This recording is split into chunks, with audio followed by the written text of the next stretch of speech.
ካውራ ጎዳና ውጪ የትም ቦታ ምርጫ ማካሄድ አይችሉም። ካርድ ካልወሰድ ካሉት ሱቅ አለው። እሺ አብይ እጩ ሆኖ እንዲቀርብ እንደግፋለን የምትሉ በእጅ አሳዩኝ። እንዴ አያሌው አንተስ ማንን መረጥክ? ራሴን የመረጥኩት። ሰላሚቱም እንደምቆያችሁ እንደምናረፈዳችሁ ነው። ዛሬም በሌላ ቪዲዮ በሌላ አጀንዳ ተመልሼ መጥቻለሁ። በዛሬው ቪዲዮአችን በዛሬው መናገሪያ አጀንዳችን እንግዲህ ጀዋር መሐመድ ስለ ምርጫው ምን አለ እንዲሁም ደግሞ ጠቅላዩስ ምን እያለ ነው የሚለውን ነገር አብረን የምንመለከት ይሆናል። እስከ ቪዲዮ መጨረሻ አብራችሁን ቆዩ። በዚህ ቪዲዮ ላይ ምንም አይነት ሐሳብና አስተያየታችንን አንሰነዝርም አንሰጥም። እናንተ ሐሳብና አስተያየታችሁን ኮሜንት ቦክስ ላይ ታስቀምጡልኛላችሁ። እስከ ቪዲዮ መጨረሻ አብራችሁን ቆዩ። ወደ ቪዲዮ በቃ የሀገራችንን ቆንጆ አድርጋ ያስተዳድርልናል። እኔ ይሄንን መርጫለሁ። እንዴ አያሌው አንተስ ማንን መረጥክ? ራሴን የመረጥኩት። ኧረ እባክህ እየቀለድን አይደለም። እኔም እየቀለድኩኝ አይደለም። ወገኔ ሳይርበው ሀገር ሳትፈራርስ እናት ሳትገደል የሚመራን አለ። አየህ ሀገር ሳትፈራርስ የሚመራ የለም። በመብራት መብለጭለጭ ሰው እየተራበ ስልጣኔ ማለት ያ አይደለም ብሎ የሚመራን አለ። እሱማ ስንት ዓመት የኖርንበት ቤት በደቂቃ ፈርሷል። እኔ ማታ ምሰጣን ቺፕስ ጎጥ ነው ብለው ማሽኑ ወስጥ ወይኔ አከሬ ወይኔ ኢትዮጵያ አያቴ ሞተልሽ እንዲረክስሽ እንዳይሽ አልነበር። እስቲ ይሁን በተናገርንበት አፍ ደግሞ እንዳንጠፋ እኛም ዝም ብለን ወደ ቤት እንግባ። 200,000 ሚሊሻ ነው እና ሽመልስ ያሰለጠኑት። አሁን በሰሜኑ ጦርነት ዝግጅት ደግሞ እድል ፈጠረላቸው። ምክንያቱም መከላከያ በአብዛኛው ከዋና ዋና ተቋማት ውጪ እና ከተወሰኑ ከተሞች ውጪ ለቆ ወደ ሰሜን መሄዱ በሚሊሻ ኃይል ወደ 200,000 ሚሊሻ ነው እና ሽመልስ ያሰለጠኑት። በዛ ኃይል ለመቋቋም ሚሊሻ በፍጥነት ሲያሰለጥኑ ነበረ። ያ ሚሊሻ ሊቋቋማቸው አልቻለም። አሁን ከአንተ ጋር ከመግባቴ በፊት በአንድ ሳምንት ውስጥ 514 ሚሊሻ ነው የተገደለው በምዕራብ ሸዋ፣ ሰሜን ሸዋ እና በአርሲ ውስጥ የመጣው ሪፖርት እንደሚያሳየው ማለት ነውና ይሄ ከፍተኛ ጫና ፈጥሮባቸዋል። በሰሜን ደግሞ በአማራ ክልል ያለውን በደንብ እንደምትረዳው ነው። በተለይ በጎንደር በከፍተኛ ሁኔታ ነው እየተካሄደ ያለው። ያን አትሊስት የኦሮሚያውን ነው ትንሽ የሚክዱት እንጂ የአማራ ክልሉን አሁን አክሴፕት አድርገዋል አብዛኞቹ የአማራ ክልል የአማራ ክልል ብልጽግና ሹማምንቶች ባህር ዳር፣ ጎንደር ዋና ዋና ከተሞች ላይ ነው እየተወዳደሩ ያሉት ለምርጫ ራሱና ምርጫን በተመለከተ ትክክለኛው አቋም ወይም ስትራቴጂ ምንድን ነው? ምርጫውን ጨርሶ አለመሳተፍ ነው ወይስ በምርጫው ተሳትፎ አገዛዙን ማጋለጥ ነው? በአንተ እይታ ምን ነው? እኔ ኖርማሊ እንደምታውቀው ያለውን እድል በሁሉ በመጠቀም ትግል ማድረግ ጥሩ ነው ብዬ ነው የማስበው። አሁን ባለው ኢትዮጵያ ውስጥ ተጨባጭ የኢትዮጵያ 2/3 የሚሆነው ህዝብና መሬት ስፋት ያለው አማራና ኦሮሚያ ክልል ውስጥ ነው። አማራና ኦሮሚያ ክልል ውስጥ ፕራክቲካሊ መወዳደር አትችልም። የማትችለው በኢህአዴግ ጊዜ ስለሚያፍንህ ነው ስለሚያስረው ነው። ያ አይደለም። ተቃዋሚ በአገናኝ ስርዓት ውስጥ ያለ ተቃዋሚ ለመታፈን ለመታሰር ዝግጁ መሆን መቻል አለበት። ዝግጁም ነው። ነገር ግን አሁን ባለው ሁኔታ ትገደላለህ። የምትገደለው ደግሞ ማን እንደገደለህ አታውቅም። መንግስት ስቴትለስነስ፣ ሎለስነስ፣ አናርኪ ነው ያለው።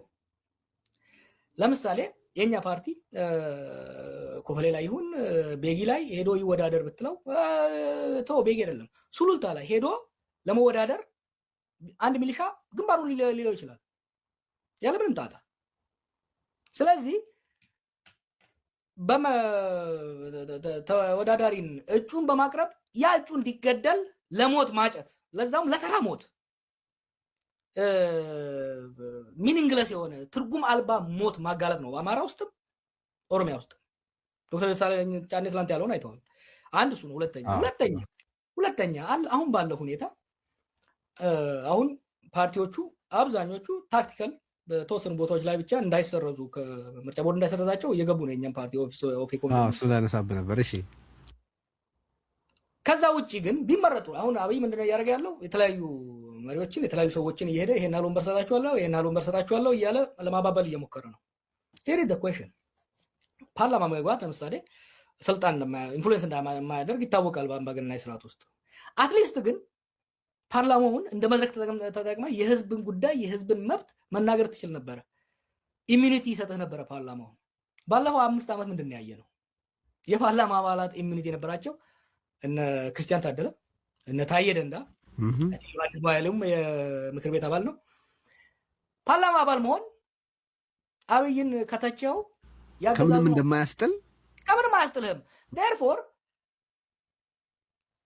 ህይወትህንና አባልህን ለአደጋ ጋልጠህ ተወዳድረህ ፓርላማ ብትገባ ራሱ ፓርላማ ውስጥ ብለህ ምንም ነገር ማራመድ አትችልም። it's meaningless። በኢህአዴግ ጊዜ ከዛ አፈናም ራሱ አልፎ አሁን እና አቶ ቡልቻ ዶክተር መረራ ሌሎች ገብተው ነበር የሆነ ነገር መናገር ይችሉ ነበር። ዛሬ ግን ያን አትችልም። therefore አሁን ባለው ሁኔታ ምርጫ ውስጥ መሳተፉ አንድ አባላትንና ታጋይን ላላስፈላጊ ሞትና ስቃይ ማጋለጥ ነው። ሁለተኛ የሥርዓቱን ለጊዜው የስሙላ ተቀባይነት ለማድረግ ካልሆነ በስተቀር አሁን ኢትዮጵያ ምርጫ ውስጥ መግባት እኔ ለምን ገንዘብ እንደሚያባክኑ ራሱ አይገባኝም። አሁን በነገራችን ላይ እንትን አቆጣል አሁን የምዝገባውን ለሶስተኛ ጊዜ እያራዘሙት ነው። ለምን ነው ታውቃለህ? ሰው ስላጡ ነው። ሰው የለም፣ የሚመዘገብ ሰው የለም። ኦሮሚያ ውስጥ እኮ ካላበድክ በስተቀር ወጥተህ የተቃዋሚ ካንዲዴት ብትሆን ማያስገድላል መሰለህ። አቤ ባያዘው ራሱ ካንተ ጋር የሚወዳደረው ሰውዬ ወይ የሱ አጎት ልጅ ግንባሬን ይልሃል። አካውንታቢሊቲ ስለሌለ ፍትህ ስለሌለ ፍትህ ብቻ አይደለም እንጂ ስርዓት አልበኝነት ነው ያለው። የፍትህ ጉዳይ አይደለም፣ ስርዓት አልበኝነት ነው ያለው። ድሮ እኮ ማን ይገልሃል? መንግስት ይገልሃል፣ መንግስት ያስራል። አሁን እኮ ከብልጽግና ጋር በተለይ ከአብይ ጋር የሚቀራረቡ ነጋዴዎች እስር ቤት አላቸው። ነጋዴ ዛሬ ገንዘብ አሁን ቡና ውስጥ ያለው ልንገር ጓደኞቼ እንዳላስቀይማቸው፣ ቡና ታውቃለህ፣ ቡና ለመዘ ከጉጂ ቡና ሲመጣ ሳይከፈል ቡና ይመጣና ለውጭ ላኪው ይሰጣል። ውጭ ላኪው ገንዘቡን ለሆነ ቦታ ይውላል። አንተ ገንዘብ ብትጠይቀው ዋ ይልሃል፣ ትታሰራለህ። ገንዘብ ላለመክፈል ሀብታሙ ነጋዴ ዋናው ትልቁ ነጋዴ ትንሹን ነጋዴ ያሳስራል፣ ቶርቸር ያስደርገዋል። በመንግስት አይደለም እኮ አንድ አብሮ ያለ ኮማንደር ጋር መደወል የመከላከያ ሰዎች በረጋሽ ላይ አብይ ወይ ማንን ይዞ ወርጦን ለመሄድ እንዳሰበ ራሱ አይገባኝም። የመከላከያ ጀነራሎች በጣም ጥቂት ናቸው ዛሬ ወታደር የሆኑት፣ አብዛኞቹ ነጋዴዎች ናቸው። እንደምታውቀው ኢትዮጵያ ውስጥ ያለ ወርቅ ዋጋ በጣም ከመጨመሩ የተነሳ ጎልድ ረሽ እየተካሄደ ነው። ጀነራሎቻችን አብዛኞቹ የወርቅ ነጋዴዎች ናቸው። ከዛ የተቀሩት የስኳር ነጋዴዎች ናቸው። ሲሚንቶ አሁን ረክሷል። ከነጋዴ ጋር ተባብረው ነው እየሰሩ ያሉት። እነዚህ ሰዎች ስርዓት አልበኛ የመንግስትን ሳይሆን የአብይን ዓላማ ብቻ ሳይሆን የግል ዓላማን ለማራመድ ድራሽን ያጠፋዋል። ከዚህ የተነሳ ስርዓት አልበኝነቱ በጣም ከፋ ስለሆነ ምርጫ ውስጥ እንደ ፓርቲ አመራር የኔን ደጋፊዎችና የፓርቲን አባላት ወደ ምርጫ አስገብቼ ወደ አርሲ፣ ወደ ሐረርጌ፣ ወደ ወለጋ፣ ወደ ምዕራብ ሸዋ መላክ። Electric nail clippers have become this convenient. Simply place your nails inside for smooth trimming. No more የንጹሃን ዜጎችን ለአላስፈላጊና ለተራ ዱርዬዎች እንዲገደሉ አሳልፎ መስጠት ነው። ውሽንፍር ገርፎታል በእጅ ያዙት ስንዴ፣ እህሉ እንደነሱ ፍሬ የለውም እንዴ? መጥረጊያ ነው መሰል በእጅ ያዙት ነገር፣ ሁነኛ ምልክት ለሚጠርጉት ሀገር፣ ሁነኛ ምልክት ለሚጠርጉት ሀገር። በጣም ይጸዳል ከተማው ይጸዳል ገጠሩ፣ በሉስ እንዲያው ቀርቶ መጥረጊያ ትከሉ፣ በሉስ እንዲያው ቀርቶ መጥረጊያ ትከሉ። ሆይ ሆይ አቤት አቤት አቤት እንደው ሆይ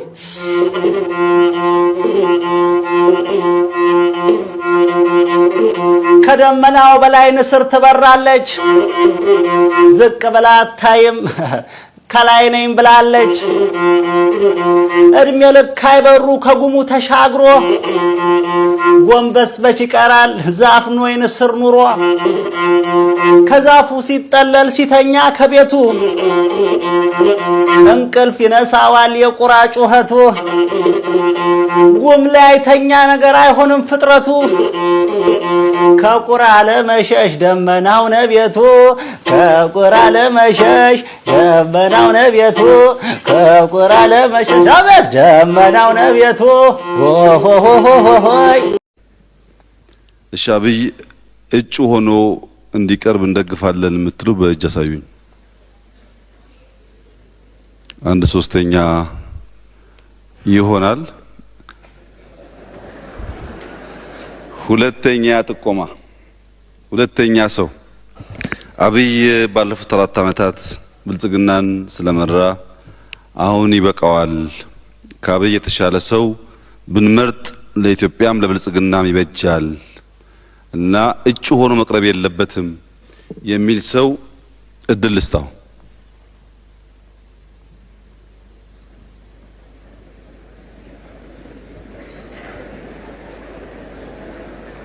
ጸጥታ ይሄ ብዙ ሰዎች የሚታዘቡት ምርጫ ነው። ዲሞክራሲያዊ መሆን አለበት። እንደዚህ አይነት ሐሳብ ያለው ሰው ካለ ለማድመጥ ዝግጁ መሆን ያስፈልጋል። አብይ እጩ መሆን የለበትም ብሎ ሐሳብ የሚያቀርብ ሰው ካለ እድል እንስጥ።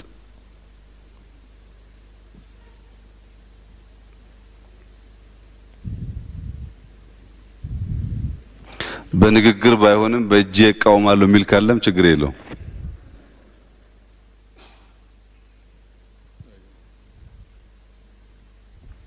የሚቃወም ሰው ካለ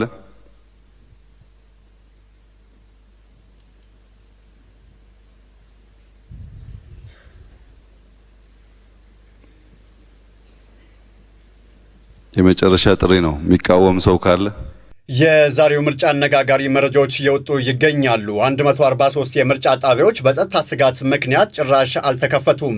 ብሔራዊ ምርጫ ቦርድ በሰጠው መግለጫ መሰረት በአማራና በኦሮሚያ ክልል ድምፅ መስጠት ተጀምሮ የተቋረጠባቸው ቦታዎች አሉም ተብሏል። ይህ በምርጫ ውጤት ላይ ምን አይነት ተጽዕኖ ይኖረው ይሆን? የእናንተስ አካባቢ ሰላም ነው ወይ? መረጃው ለሌሎች እንዲደርስ ሼር ያድርጉት። 100% እኔ በእርግጠኛ ልንገር፣ ለምሳሌ ምዕራብ ሸዋ ላይ ከአውራ ጎዳና ውጪ የትም ቦታ ምርጫ ማካሄድ አይችሉም። ሰሜን ሸዋም እንደዛው ነው። ምስራቅ አርሲ እንደዛ ነው። የምስራቅ ሸዋም እንደዛ ነው። የአማራ ክልሉም ጎንደር፣ ጎጃም እንደምታውቀው ነው ያደርጋሉ። ከዛ በኋላ ውጤቱን ያሳውቃሉ እንጂ ወንበሮቹ፣ ውክልናዎቹ፣ ዲስትሪክቶች ምናምን እንዴት ይሆናሉ? የትኛው ወንበር የትኛው ዲስትሪክት ተወካይ ሊሆን ነው? ኦልሬዲ አስቀምጠዋል። አሁን ለምሳሌ ኦሮሚያ ውስጥ 178 ምርጫ ክልሎች አሉ። ኦልሬዲ ማማ እንደሚያሸንፍ እናውቃለን። በነገራችን ላይ ከተቃዋሚም ጋር ተደራድረዋል እኮ። ለምሳሌ ለኦፌኮ አቅርበው ነበረ ከ30 እስከ 50 ወንበር እንሰጣቸዋለን በገንዘብ ድጋፍ እናደርጋለን ሲባል ወንበር እኮ ህዝብ እንጂ እናንተ አይደለም ተብለው ነው የተመለሱት። ከሌሎች ተቃዋሚዎችም ጋር ኦልሬዲ ከተቃዋሚ ማን እንደሚገባ ይታወቃል። አማራ ክልልም ኦሮሚያም ላይ ያለቀ ምርጫ ሳይካሄድ ምርጫውን ያሸንፋል ነው የምትለኝ? ሊስት ላደርግልህ እችላለሁ እነማ ፓርላማ ውስጥ እንደሚገቡ። ኦልሬዲ ሊስቱ አለ አልቋል። ተሰርቶ በብልጽግና ቢሮ በጠቅላይ ሚኒስትሩ ቢሮ ተሰርቶ ቢሮ ደርሶ ሰዎች የማይወዳደሩበት ሰሞኑን ኢትዮጵያን ሳይደር መሰለኝ ገዢው ፓርቲ የማይወዳደርባቸው ቦታዎች አሉ የተሰጡ። አሁን እነሱ የአማራ ክልልና የአዲስ አበባ ብቻ ነው ያስቀመጡት።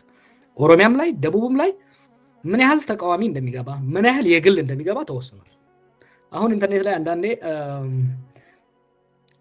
እጩዎችን ያለው ይህም ፓርቲ ወክለው ብዙዎቹን የደህንነት አባል እንደሆኑ ማቃቸው የገዢው ፓርቲ አባል እንደሆኑ ማጋኔ ማቃቸው በግል ማቃቸው ልጆች የተቃዋሚ ተወክለው ገብተዋል።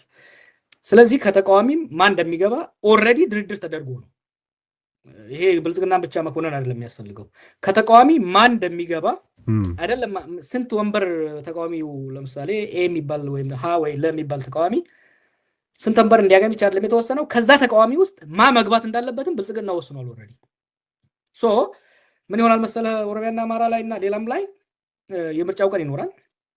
በወረዳ ከተማ ላይ በተወሰነ ሴኩሪቲ ይዘህ ምርጫ እንድትካሄድ ታደርጋለህ። ገጠር ሂዶን ቦዘር ወዝት እዛ ቴዲና ጃዋር ተመርጠዋል ብለህ የፓርላማ አባል ሆነው ይወጣሉ። ምርጫው ፕራክቲካሊ ባልተካሄደበት ቦታ ላይም ምርጫ ያልተካሄደባቸውን ቦታዎች የሚወክሉ ሰዎች አዘጋጅተዋል። እኮ ዜና እኮ ነው። በነገራችን ላይ 100% እኔ በእርግጠኛ ልንገርህ፣ ለምሳሌ ምዕራብ ሸዋ ላይ ከአውራ ጎዳና ውጪ የትም ቦታ ምርጫ ማካሄድ አይችሉም። ሰሜን ሸዋም እንደዛው ነው። ምስራቅ አርሲ እንደዛ ነው። የምስራቅ ሸዋም እንደዛ ነው። የአማራ ክልሉም ጎንደር፣ ጎጃም እንደምታውቀው ነው። ቁጭ ብለው ይሄንን ገመገሙ። ሰዎች ይንቋቸዋል። እነኝን የኢህአዴግ ልጆች ሰዎች ይንቋቸዋል።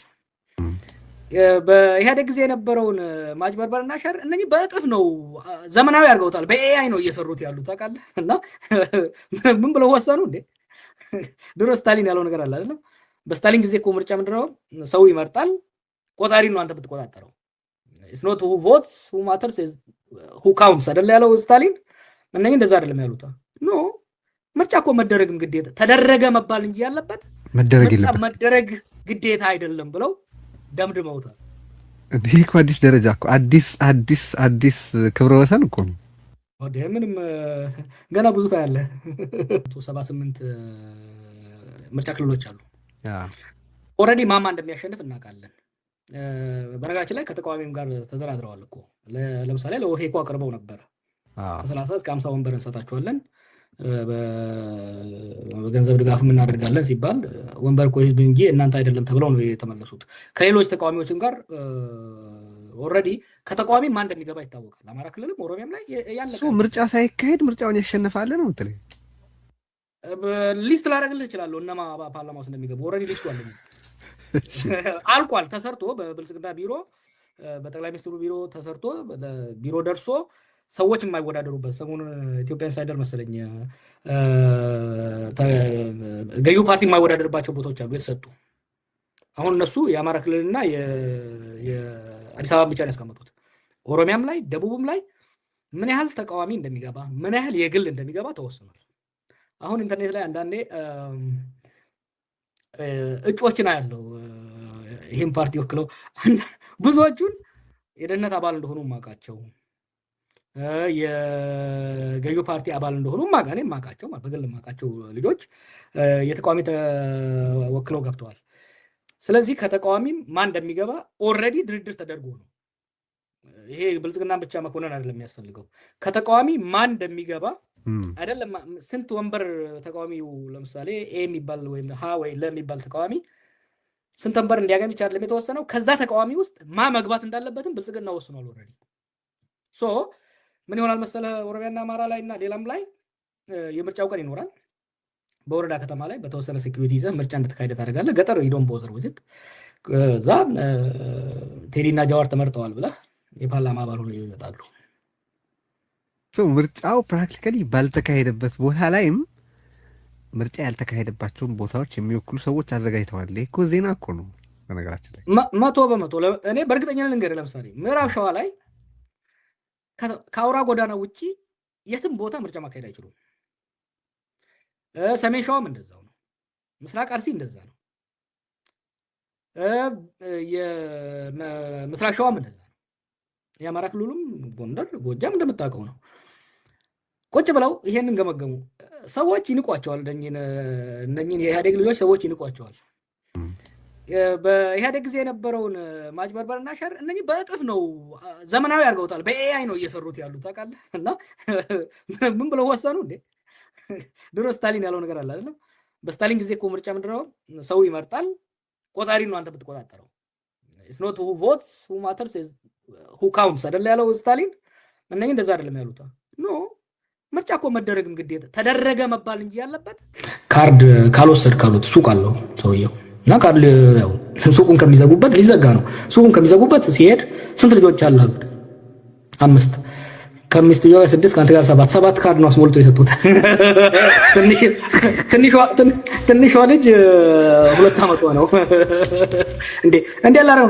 በቃ ችግር የለም የካርዱ ይዘታመጣና ይሞላል ነው። ብልጽግና ሰው የምርጫ ካርድ እንዲያወጣ እያስገደደ ያለበትን መንገድ እንደዚሁ በስፋት ሲዘገብ ተመልክቻለሁና የህዝብ አገልግሎት የማግኘት እድልን በተመለከተ ተጠቅመው የካርድ እንዲያወጣ ሰው እያስገደዱ ነው። ከትምህርት ቤት ተማሪዎችን አፍሰው ካርድ አውጥተው እንዲመጡ እያስገደዱ ነው። የመንግስት ሰራተኞች በስራቸው መቆየት ከፈለጉ ካርድ እንዲያወጡ እያስገደዱ ነው። ትናንት ዙር ማይቻለው ሪፖርት በመንግስት አገልግሎት ለማግኘት እቺ እኮ ቀላል አለች። ኦሮሚያ ውስጥ ካርድ ካልወሰድክ ከቦታ ወደ ቦታ መዘዋወር ራሱ አትችልም። የሚንጣጣ ነገር የሚያደርጉት ለምሳሌ ፎቶ ለጥፌ ነበር። አይ ዶንት ኖ ካየው የኤሌመንተሪ ተማሪዎች የ5ኛ 6ኛ 7ኛ ክፍል ተማሪዎችን አስወስዷቸዋል። አንድ ሰው ነገረኝ። ምንድን ያለኝ ካርድ ካልወሰድክ አሉት። ሱቅ አለው ሰውየው እና ካርድ ያው ሱቁን ከሚዘጉበት ሊዘጋ ነው። ሱቁን ከሚዘጉበት ሲሄድ ስንት ልጆች አሉ አሉት። 5 ከሚስትየው 6 ከአንተ ጋር 7 ካርድ ነው አስሞልቶ የሰጡት። ትንሿ ልጅ 2 ዓመቷ ነው። እንዴ አላረው በቃ ችግር የለም የካርዱ ይዘት አመጣና ይሞላል ነው። ምንድን ነው የፈለጉት መሰለ ዩሲ እነመለስ ያኔ በዚህ በዲቨሎፕመንታል ቁጥሮች የሚያደርጓቸው ነው ነምበር ጌምስን አሁን እነሱ በጣም በተንቦራቀቀ መልኩ እየሰሩት ነው። ምንድነው ይሄው ይሄን ያህል መራጭ ተመዘገበ ይለዋል። የተገደደውንም ህፃን የሆነውንም በሙሉ ይጨምራሉ። በተለይ ደግሞ አየህ ገጠር ላይ አማጽያኖቹ ሰው ወጦ ካርድ እንዳይወስድ እየከለከሉ ነው። በጎደለ መሙላት አለባቸው። ገጠር ቀበሌ ላይ ላልወሰደው ከተማ ላይ ህፃንንም ሽማግሌንም ሰው ከሌለም የሞተውንም መመዝገብ አለባቸው። ነገም ይላሉ 90 ምናምን ሚሊዮን ሰው አይ ዶንት ኖ ስንት እንደሚሆን ይሄን ያህል ሰው ተመዝግቧል። ከዚህ ባለፈው ምርጫም እኮ ሶማሌ ክልል ላይ ለምሳሌ የተመዘገበው የተባለው ሰው በክልሉ አለ ብሎ የማዕከላዊ ስታቲስቲክስ ካስቀመጠው ሰው ይበልጥ ነበር ለማምረጥ የተመዘገበው። ኢማጂን እንግዲህ ማምረጥ የሚችለው ከ18 ዓመት በላይ የሆነው ነውና አሁንም they will do it። እንግዲህ እንዳያችሁትና እንደተመለከታችሁት ነው። በዚህ ጉዳይ ላይ ምንም አይነት ሀሳብና አስተያየታችን አንሰነዝንም ተባብለናል። የእናንተን ሀሳብና አስተያየት ኮሜንት ቦክስ ላይ ታስቀምጡልኛላችሁ። ቀጣይ በሌላ ቪዲዮ እስከምንገናኝ ድረስ ቸር ሰንብቱ። ቪዲዮ ላይክ እና ሼር ሰብስክራይብ ማድረጋችሁን እንዳዘነጉ። ቸር ሰንብቱ።